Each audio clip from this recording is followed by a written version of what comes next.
Hi guys, welcome back to our channel. My name is Shay. I'm a full-time reseller on Poshmark, eBay, Macari. I'm Tyler, part-time seller on eBay, Macari, Poshmark.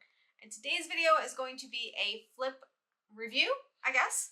It's kind of like one of those First impressions, but also like the true story behind the dark underbelly that is Flip. Yeah, so this is going to be exclusively from the client side. We've not tried the pro seller side. We don't know anything about it. If you are interested in that, I am going to link you a video down below from our friend Viaglow. She has just done one recently, and it gave us great perspective because I had no idea about these things. Yeah, it looks like it's tough all around. Yeah. Really. I mean, it's a tough world out there, guys. Yeah. But yeah, so we're going to give you that, and it's not all negative. Don't let him fool you, but it's mostly negative. It is. All right, let's get into it. All right, so you want to start off by going over some of the basics about how Flip works, because you understand it way better than I do. Yeah, so I mean, it was a process. So to do a 30-item lot, which is the maximum you can do, you take photos of each item, one photo for each item, and you put that up there. I took it from my reselling platforms because these were, for me, like dead items, things that hadn't been selling, things that had been sitting for too long. And then you put in the brand name, the size, and condition. So Flip will not allow you to put in damaged items. I do think they allow for like minor damage if it's like a tiny stain or something like that, but they won't let you put in like big rips. We had an Alice and Olivia dress that had a rip in it. They denied it. Tiny little rip. It wasn't even big. Yeah, it wasn't a big thing, but they denied it. So they won't allow for that, which is fine. But yeah, you put that in, you submit it, and then I guess it gets sent off to pro sellers to bid on your lot, I guess. It gets basically put up for auction, and people will click on it, look at it, and then send you an offer if they're interested in trying to sell those items. Yeah. And that's basically it, to my understanding. Yeah, so I will say, just real quick, that we did kind of do a shady thing after we watched Viaglow's video. We figured that out. So our lot... Little attacks. Little attacks. Our lot was a stale inventory for us. So while we did have some great items, we had Free People in there, Anthropology, we had Pendleton, all that kind of stuff that people love to sell. We did also put in some of our items that we weren't as excited about, like Under Armour was in there, 41 Hawthorne, J. Crew, but had lots of interest. That one was one of your higher end items that you were sending, trying to get someone to bite on it. Yeah, so we definitely did, as Viaglow said, sprinkle in some great items with some not so great items to entice a seller. I would argue that there was no bad items in that.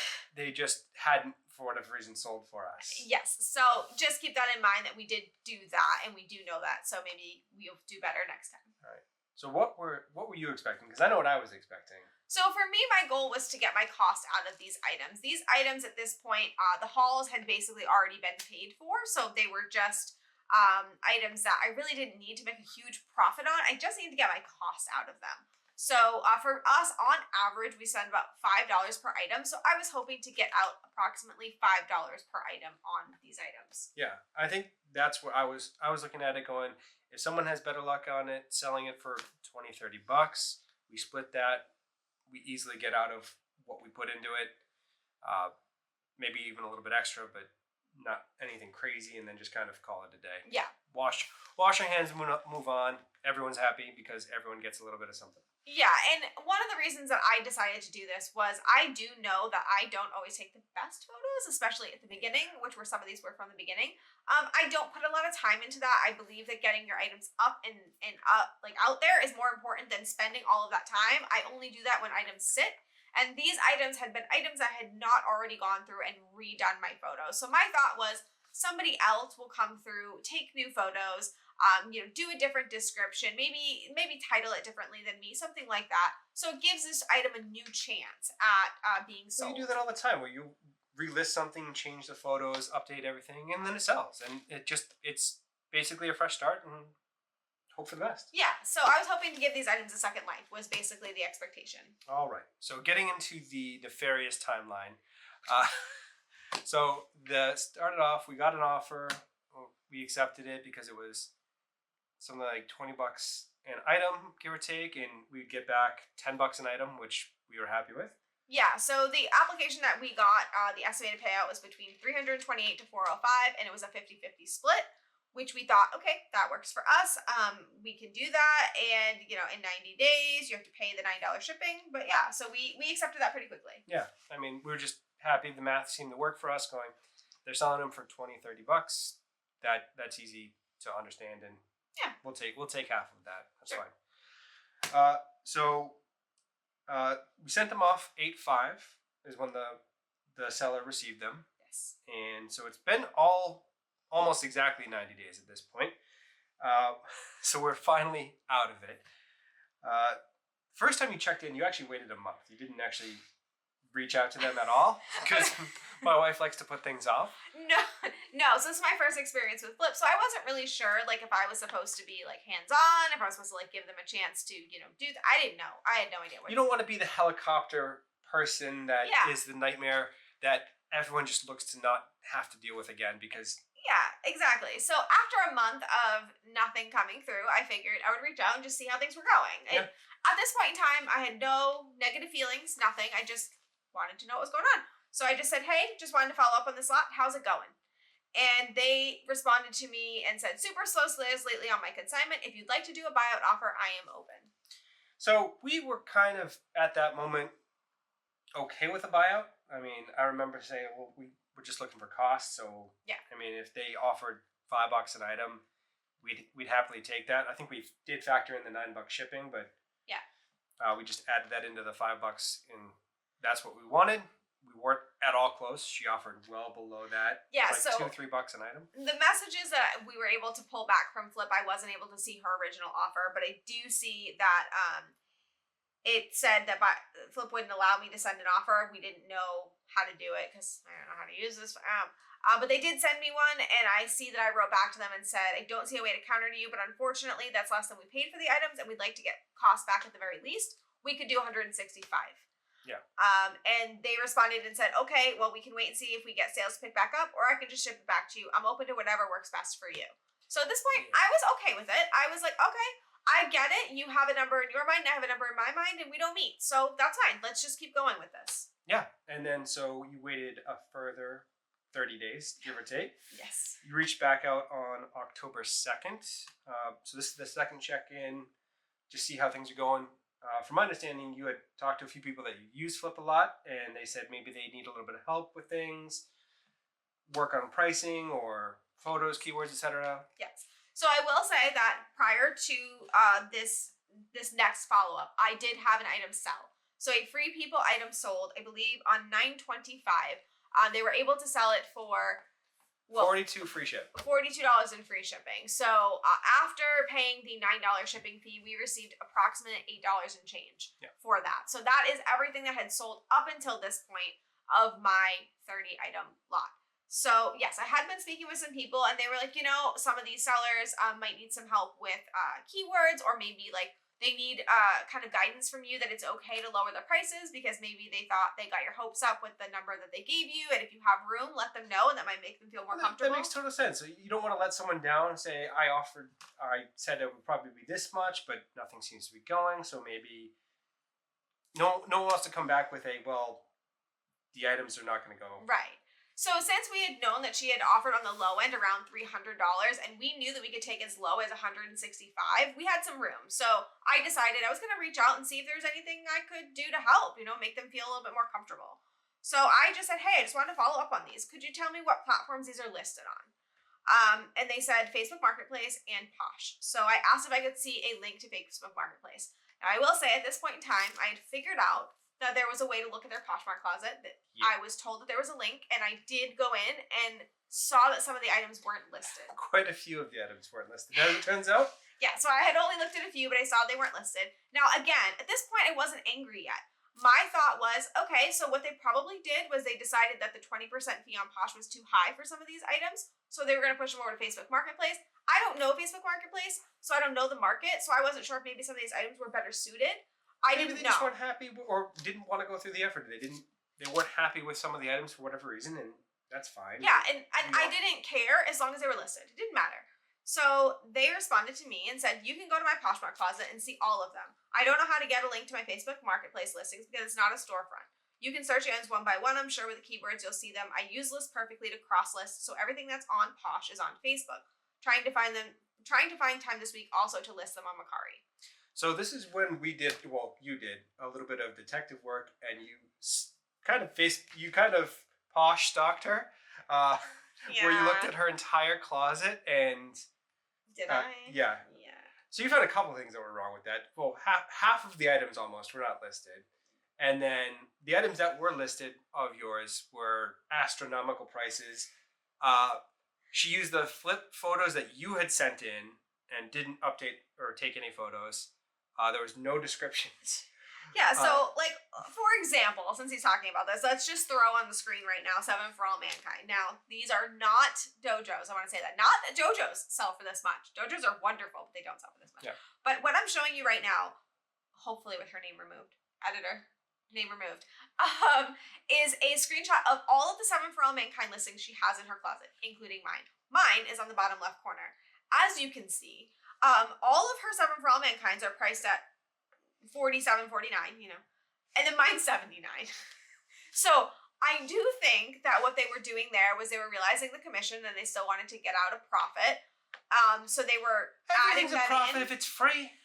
Yeah, I don't know, but I'm gonna tell you right now, those jeans would never in a million years sell for $79. 7 for All Mankind jeans like this, I would expect $30 to $35 on average. I don't know. They are low rise now, so they are in, so they should have sold. I don't know what's going on. But again, this is also my photo that I sent, and there is another photo on this listing of a zoomed in of my photo. That's all that's there. I think the most egregious was the Zara shorts. These are shorts, mind you, that she had priced at $80. $84. And it is, I did say it to her in a message that she could probably lower it, and she did, to $60. So these apparently are blogger favorites according to her description. Now, I did do research on my own to see if that were true. No, there are blogger favorites that are similar that are Zara, but not these. If you can get $60 for these, tell me what your secret is, because they weren't even that nice. No, they were just short. Just like cotton. Yeah, they're nothing special. I don't know. But either way, if you could also see with the Zara that we have here, mine's at 60, which, mind you, I had her lower because it was 84. The rest of the Zara items in her closet are at 30. Yeah. So again, I don't know what's going on. And these are shorts. Yeah, I don't know what's going on here. So you reached out, had nothing but problems. Yes. So she basically said, I'm not able to send you screenshots. I would if I could. I said, well, okay, so I'm looking at Poshmark, and it seems a few of the items are missing. I just wanted to see what they were listed for and where they're listed. I'm happy to take lower amounts for things. I just wanted to get costs back. And they said, understandable. Do you want to do a buyout? Again with the buyout. So I'm betting, based off of the fact that there was no effort put into listing them, the prices were too high, no new photo, there's nothing done here. I think she was just looking at a free way to offer someone pennies on the dollar for something and get free or almost free inventory without having to go sourcing herself. Yes. Now, I will say, now that I know more about the seller side, I do think that FLYP should offer an option where you're bidding on lots, you can bid as a buyout only. So that when I see that as a client, I can say, oh, okay, this buyout, this is what you're looking to do. Sure, I'll just do that and be done with it. We can wash our hands of it. Yeah. They get their free inventory and we get whatever, and that's fine. But I know that the reason that they don't, well, I'm assuming the reason that they don't do that is because, one, the pro seller would have to pay up front rather than paying it out of their commission, so that wouldn't necessarily be free to them. And two, I'm guessing it's probably just because they don't know, what the condition is and all that kind of stuff, and they can't trust the person enough to do that. But in this situation, the way that they were going about it, they're basically holding my items hostage for 3 months. Yes. Which, running a business where this is my full-time job, that's really not good for me. No. I can't have items hold up in limbo like that. So you reached out to FLYP finally. Well, I did reach out to FLYP. I reached out to FLYP because I kept going with them. They explained to me that they have 30% off on all of their items in their closet, as well as free shipping. I explained to them, hey, look, I've got room. So I said, well, for example, the Zara shorts at $84 has lots of room on it. But there are also items not listed. Do you know where they would be? Yeah. They asked me which items aren't showing. So I gave a list. The full list. Free People dress, BB Dakota item, Lulu new with tags, A vintage item. vintage item, Bill Levkoff dress, Free People sweater, Knitted and knotted. sweater, cut from the cloth Jeans.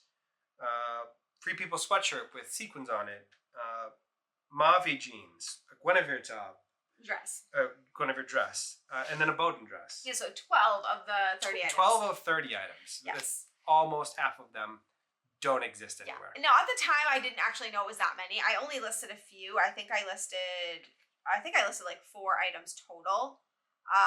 And I said, I don't know them all, but I can get them for you if you want. They didn't respond to me. I kept responding, saying like, hey, just let me know. If you could just like let me know. Nothing. The end of this chat is just very one-sided, and she absolutely just ghosted and kept her items. Yes. So I did reach out to Flip, and what was the timeline on this? So the first message you sent to Flip was October 5th. So a full 2 months have gone by, and this is after you tried talking with her and working with her. And she ghosted. And she ghosted you with your items. So you reached out. You said, "Hey, I'm just a little bit generally concerned that." It was a long message. Okay, Yeah. I really wanted to get my point across, and I was like worried. Okay. So she listed out all the concerns. That I don't think she's trying. I think that she is just looking for a buyout. Blah blah blah. She had no intention of selling items. Yeah, I basically wanted to know like what happens with this. This is kind of an unloading the drama email to whom it may concern. And basically, Flip responded with, give them time. They need at least 2 weeks. And I'm like, look, they've had since August. I said 4th, but 5th. I don't know. But that's what I said. Like, what happens here? It's been 2 weeks. It's been more than 2 weeks. My biggest concern was if we hit 90 days and we're still here, and they send me back some of the items, but not all of them, because again, 12 items are unaccounted for. What happens? And Flip really never gave me a solid answer on that. They just kind of were like... And credit where credit's due. They do have the Flip protection program. Yes, so this is why we don't hate Flip. We don't hate Flip. This program saved the day. So you waited a few more days. You reached out again on the 12th. They gave the seller a last final 14 days. Yeah, 14 days to resolve the issue, send the items back, that kind of thing. Yeah. So you reached out on the 13th day. At 9 o'clock at night. I was impatient, okay? So this was the 13th day. I reached out because the items were still listed in the seller's closet. I no longer had ability to contact them because Flip turned off messaging. And the tracking had not updated. So I'm like... And then the next day, on the 14th day, the seller sent me a request for a label. Yeah. On the 29th, still not shipped. Yeah, still not shipped, items still listed. Yeah. So I reached back out to Flip and I said, okay, so like I understand that they asked for a label on the 14th day and you're giving a little bit more time. Could you let me know like how much more time? Like, is it just forever or what's the deal? what do I just what are we doing here? Yeah, so... one eternity later? Insert that SpongeBob meme. Basically. And yeah, so it was actually a little bit hard to connect with Flip this last time. I had to kind of keep messaging them a little bit, and I felt a little needy. Yeah. But eventually, they finally did release my funds. So they gave you a protection credit for the items of $335.77. Now, actually, is including the item that's sold for $8. Yes. So they give you the bottom end of what you would be paid out plus the one sold item. Yes. So final thoughts here, right? First of all, I have a question. What happens to the seller in this situation? So they still have all my items listed currently. The label that I approved for them is not tracking. They're still selling for other people. I saw that they still have a verified list, like account, like all of the things. So like, do they just get my items for free? Like I got paid and I'm happy. Yeah. But, like, is that how that... Like, can't be how it works. Is Flip taking it on the chin? Because if so, good on them. I would be supremely petty if I was Flip and either not allowing that person to bid on other items until they've paid back what we paid out, or if they can bid and accept other items, all of the proceeds go straight back to Flip until the payment is returned. I don't know. Understand how they're just gonna take that lying down. Like, is that a loophole? Is that how we get free inventory? Like, I mean, if you're willing to steal functionally from FLYP, I suppose. Yeah. So I don't know. So what I will say about FLYP, if you are thinking about being a client, is I really love the full protection program. I think that is great that they do that. I don't know how they're doing that because they are a newer company and they only just recently released like a commission that the clients would have to pay. So they must be losing money doing that, and good for them for being willing to. 10 out of 10. That's the only upside in this whole story is that FLYP, while they weren't as responsive as we would like, they did have our back in the end, and they gave us more than we were even hoping for, honestly, but we're not going to tell them that. Well, right. But I'm really glad that they did that. But I would say that I would hope going forward that they vet their pro sellers better. I don't know the process, and maybe someone like Viaglow or somebody else who has that experience could tell us down below what it is like to become a pro seller, how you're vetted. But honestly, I don't think that they are vetted well enough, obviously. And I also think that there should be more things that they have to do to sell your items. They should have to take their own photos. They should have to do their own descriptions. There should be some kind of check process, like Poshmark, where you say, I shipped it, I packed it, all of that. I've gone down the list and that all of your items are officially accounted for. There has to be a better system in place, certainly. My question, really, for final thoughts, do we give her a 1-star review, or how viciously do we attack the seller on this? Yeah, see, this is tough for me because I don't know if it, at the end of the day, it was just bad communication and they really intended on selling everything, and maybe that's just how they run their business, and we all run our business differently.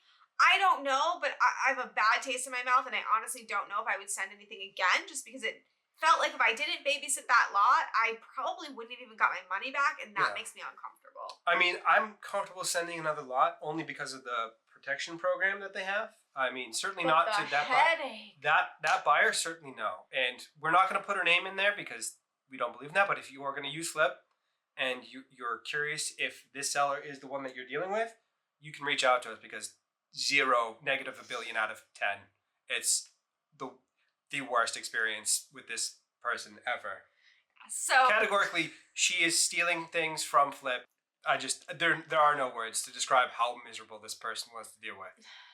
I mean, I wouldn't go that far. I think that they wanted to get some inventory and they just went about it in a really crappy way. I just wish that my items weren't held hostage while they did it.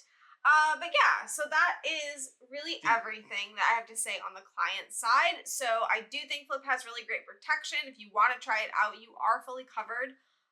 But yeah, be warned that you might have your items in limbo for 3 months. Yeah. But that is all I have. So hopefully you guys enjoyed that. Let us know down below what your experiences with FLYP are. I would be really curious to hear if other people have had better experiences or worse experiences. And if you've done the pro seller, also let me know, because I am interested, but also not. So that is everything. We will be back really soon with a new video, and it's going to be a fun one. So hopefully you guys enjoy it. We'll be back very soon. Thank you all for watching.